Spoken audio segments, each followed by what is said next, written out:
देख रहे हैं न्यूज अपडेट उत्तराखंड। आपके शहर की हर छोटी बड़ी खबर आइए देखते हैं। उत्तराखंड से ये खबर न्यूज अपडेट उत्तराखंड पर। नमस्कार, मैं खुशी और आप देख रहे हैं न्यूज अपडेट उत्तराखंड। आइए नजर डालते हैं आज की बड़ी खबर पर। वरिष्ठ अधिवक्ता सुरेंद्र मित्तल और अधिवक्ता आशीष अंतल को जान से मारने की धमकी देने वाले एडवोकेट रईसुद्दीन सिद्दीकी और उसके बेटे पर बार काउंसिल के पदाधिकारियों ने कराया मुकदमा दर्ज।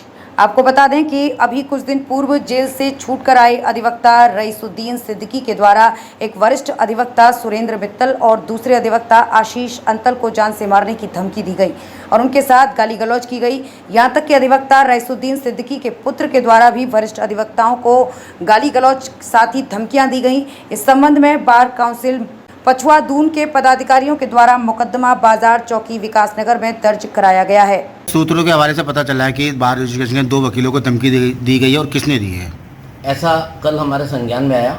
हमारे इस बार एसोसिएशन के पूर्व अध्यक्ष बार काउंसिल के चेयरमैन सुरेंद्र मित्तल जी, उन्होंने बताया कि रईसुद्दीन सिद्दीकी जी ने जेल से जब पिछले केस में बाहर आए, उसके बाद अभी 2-3 दिन पहले उन्होंने डकरानी कोर्ट में एक कोई फोटो स्टेट वाला है, उसके यहाँ बैठे थे रईसुद्दीन सिद्दीकी जी। वहाँ उन्होंने मित्तल साहब के लिए और एक लड़का आशीष अंतल है जो उनकी जमानत करा रहा था, उन दोनों को उन्होंने गाली देके उन्हें जान से मारने की धमकी दी है। और ऐसा भी संज्ञान में आया, आज अखबारों में भी आया हुआ है कि हमारे सुरेंद्र मित्तल जी वरिष्ठ अधिवक्ता और आशीष अंतल जी दोनों ने इस मध्य एक विकासनगर चौकी पे एक रिपोर्ट दी है कि हम दोनों जनों को जान का खतरा है और इसने हमारे को रईसुद्दीन सिद्दीकी जी ने जान से मारने की धमकी दी है। सर, क्या कारण है इनको धमकियाँ दी? क्या कारण ऐसा?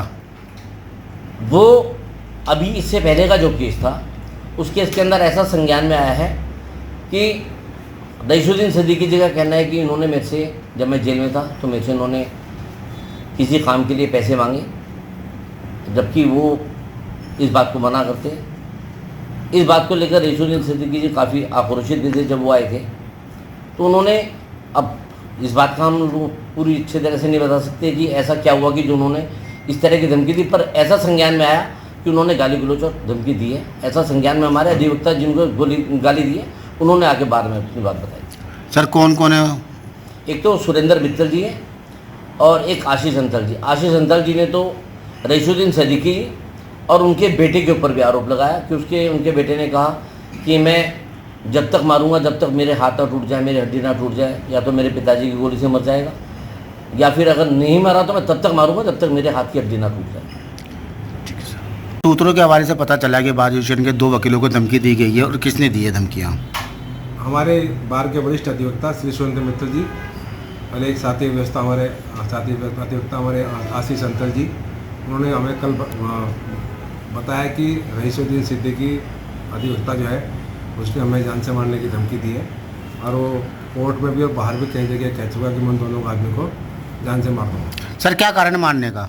कोई उनकी जो पुराना केस सिद्दीकी के ऊपर था जिसमें वो जेल से बाहर आया, 40 तारीख में बाहर आया, उसमें को सिद्दीकी ये कह रहा है कि मतलब ऐसे कोई पैसे की डिमांड की, कोई ऐसा कुछ बताता है, जबकि वो क्योंकि इतने सीनियर लगता है, ये बात हमें तो इस बात का विश्वास नहीं हो पा रहा है, लेकिन वो कहता है तो उसी बात पे उन्हें जान से मारने की धमकी दे रहा है। अब ये नहीं पता उस आदमी का क्या दिमाग में चल रहा है, ये हमें सब कुछ पता नहीं है।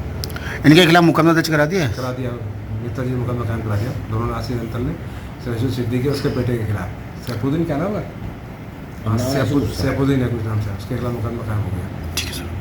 खबरों में अब तक के लिए बस इतना ही। फिर होगी आपसे मुलाकात ऐसी एक और बड़ी खबर के साथ। अब तक के लिए नमस्कार और देखते रहिए न्यूज अपडेट उत्तराखंड। ऐसे ही लेटेस्ट अपडेट्स के लिए हमारे चैनल न्यूज अपडेट उत्तराखंड को सब्सक्राइब करें और तुरंत नोटिफिकेशन पाने के लिए बेल आइकन प्रेस करना ना भूलें। यदि आप हमें फेसबुक के माध्यम से देख रहे हैं तो हमारे पेज को फॉलो जरूर करें।